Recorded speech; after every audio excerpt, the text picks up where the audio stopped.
Finally, natapos na ang CC bar para kay Jacob. Para pag nakaupo siya sa likod, ay hindi siya basta mahuhulog kung biglang umarangkada.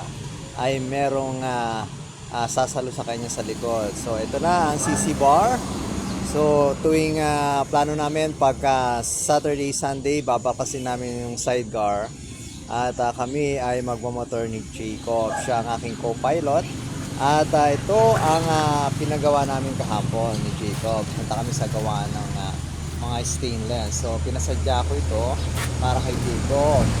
At talagang sabik na sabik siya.